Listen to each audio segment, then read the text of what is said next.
Wala tayong pantawag.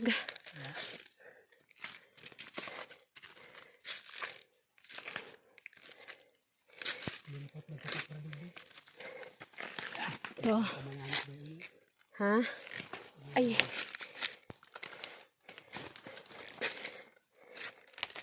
Ganitong oras talaga magandang pagpunta dito.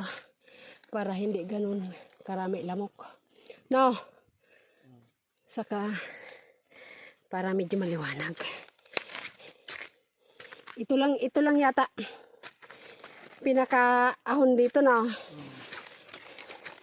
Pakalagpas dito. Okay na.